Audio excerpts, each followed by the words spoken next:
is yours truly, Joey KO. I'm here with Mixed Martial Mike.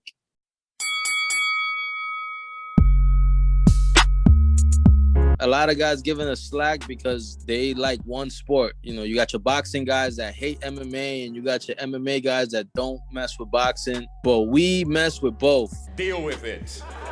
I saw UFC 1 when I was like 8 years old, and I've been watching boxing even before that. I'm the guy in the blue. Whoa. We breaking down the fights that we want to see in both MMA and boxing. Basically, we had a top 5 of boxing, top 5 of MMA, and then we had a voting system where we said, which one is your number one, which is my number one. At the end of the day, we came up with a list that we want to see the most. So we're going to break it down. The number 5 that made the list is Wilder versus Andy Ruiz. This was actually the fight that we unanimously picked at number 5. There weren't many fights that we totally agreed in the specific order, but this was actually one of them. In terms of our personal interests and in terms of box office, this has to be one of the biggest fights, and that's why it's number 5. When you think of the technical wild man that Andy Ruiz is and the non-technical wild man that Wilder is, the fight itself could only produce fireworks. And I believe just the way Wilder is as a person, and even Ruiz has a certain personality that attracts fans. That's a fight that Andy Ruiz can definitely win with his skills and hand speed, especially the inside game that he brings. I don't think Wilder ever fought anybody like that. So it just adds a lot of interest. But of course, Wilder has that right hand from hell. He has nothing but lightning and thunder behind that. Right to the number 4 fight. This is not as feasible because Teofimo doesn't seem to want the rematch, and I really don't get why. Maybe he's scared, hopefully not. But Teofimo versus Loma 2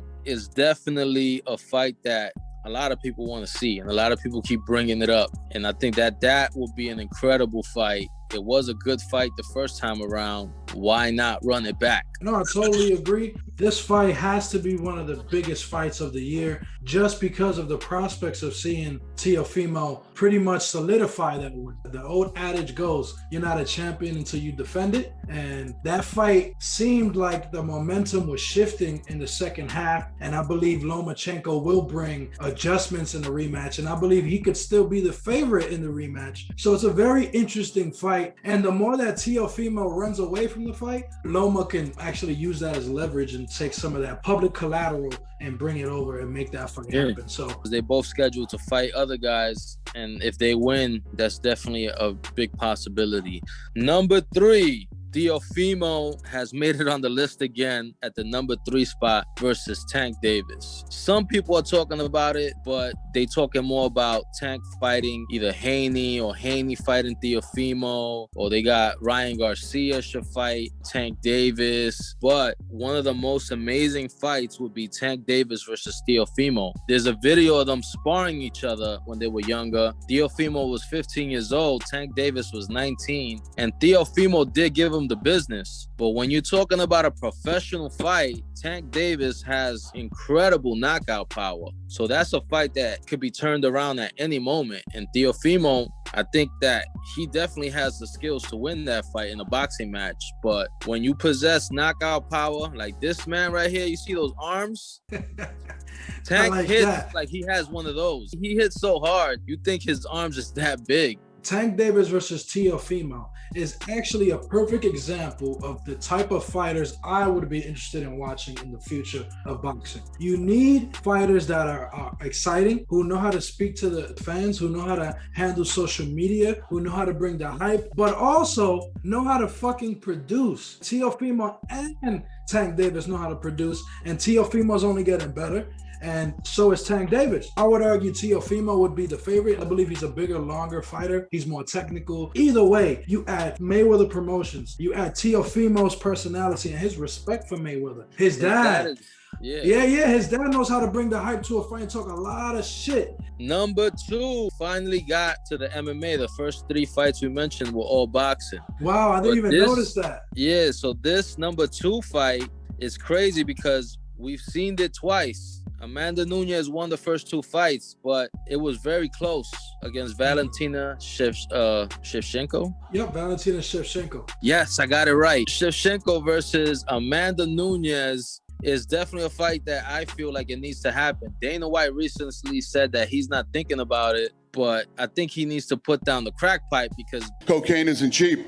These girls don't have nobody to fight. Amanda Nunes has wiped the division clean. Valentina has wiped her division clean. They already fought twice, and both fights was very close. Amanda got the nod on both of them, but I still feel like there are some unanswered questions about who the best female MMA fighter is. And we should finally get a definite answer. If not, it's a fucking draw. I really don't feel like Amanda Nunes beat Valentina in either fight. Could have easily been a draw. And Valentina looked stronger towards the end of the fight on both fights. The first fight was a 3-round. Second fight was a 5-round championship fight. That's a perfect segue to what I was going to say, because both of those fights had the same trend. Amanda Nunes starting explosively and early winning, but Valentina coming on later, making adjustments, having more endurance. So I believe she beat Amanda Nunes in the second time, but this is always the problem with judging a fight. Amanda Nunes' strikes are so impressive, so explosive, so beautiful, that even if you have equivalent level of output than she has, and you landed the same amount of percentage, her punches look stronger than your punches. Her kicks look stronger than your kicks. So that's what gave her the nod, I believe. It wasn't the technical. I believe Valentina outstruck her, but she landed the better shots, I guess, that the judges could remember. So could you imagine the third fight with the... Woo? I think Valentina will have the edge on the third fight, because one thing I noticed is that Valentina has a better gas tank than Amanda Nunes too. Amanda Nunes looked gassed out in both at the end of both those fights. Either way, one of the biggest fights that should happen to the honorable mention list. So I'm gonna start it off by saying Canelo versus either Charlo brother should happen soon. Maybe next.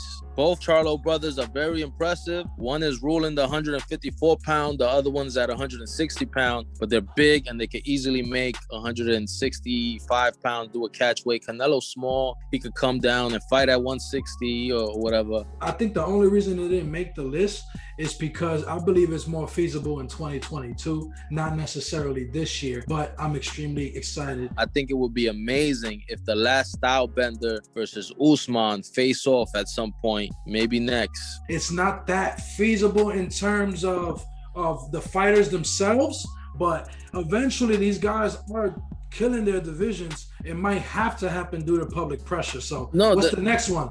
They're not killing their divisions. Their divisions are killed. To the other one, Khamzat Chimaev. You actually said it correctly. You don't pronounce the K. I don't want to get smashed by him. So, but that fight right now, him coming back after COVID and everything, and Nick Diaz coming back looking for a fight, I think that would be amazing.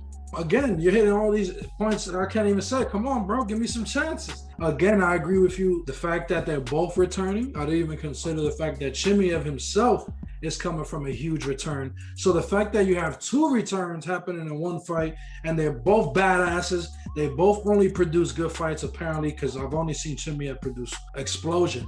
So this fight is going to be one of the biggest fights. Stipe and Ngannou, the trilogy. I'm surprised that nobody really has been talking about this. Stipe said that he would gain 20 more pounds to do the third fight. They're 1-1. That fight should happen at some point. You know you want to see that. We want to see that. And it wasn't on top of the list just because Stipe and him just fought. What's the last honorable mention? Amanda Serrano versus Katie Taylor. That would be an amazing fight to watch, especially because of Amanda Serrano's style. Come forward. She's constantly trying to knock her opponents out. That's a fight that would be fun to watch. It's time for the number 1 fight that we want to see. I think it will break records again. They already did it twice. Conor McGregor, win, lose, or draw, should fight Nate Diaz for the third time at some point, and it should happen effective immediately, especially if he loses to Dustin and Nate loses to Edwards. I mean, win, lose, or draw, they could definitely fight each other again, and the fans will be ecstatic and entertained because both fights were classic, legendary fights. And the third fight should not disappoint. Well, I can't disagree with you at all. The off camera, I've argued too, if he loses, it only makes sense to try to get a win off someone you beat already, which I believe was what he did by picking Dustin Poirier the second time, and that obviously didn't go his way. So he needs to focus on the Dustin fight, but I agree with you. I believe that has a high potential, especially if they both lose, right? Because it's not a given that Nate Diaz is going to be Leon Edwards. I believe he's not even the favorite, right?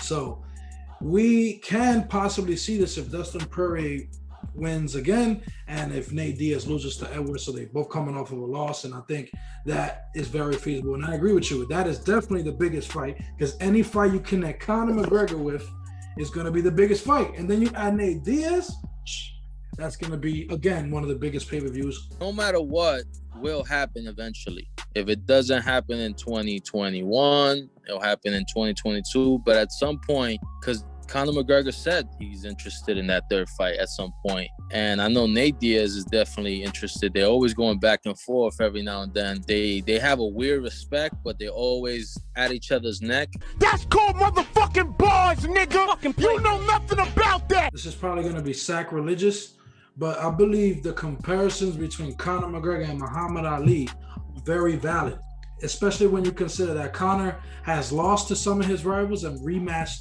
most of them. The only one he doesn't have a chance to rematch is Khabib. He's lost to Diaz, rematched and beat him. He's beat Dustin Poirier, lost a rematch to Dustin Poirier. He's going to try to avenge that loss again. So Conor McGregor brings that old school classical boxing style to MMA, which is fight anyone, no matter the weight class, and I'm going to fight the best, and I might fight my rivals 2, 3, 4 times. So definitely he could fight Nate Diaz a third time just because he's shown the ability to bring that action and fight his rivals. Amazing pay-per-view numbers, over 3 million buys in 2 fights. Yeah.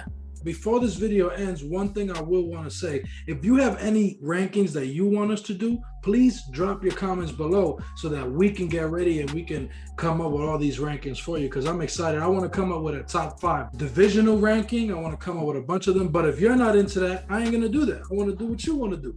So drop your comments below. Yeah. Let us know what you think. Like, comment, subscribe. Give us your feedback, man. Peace out, y'all.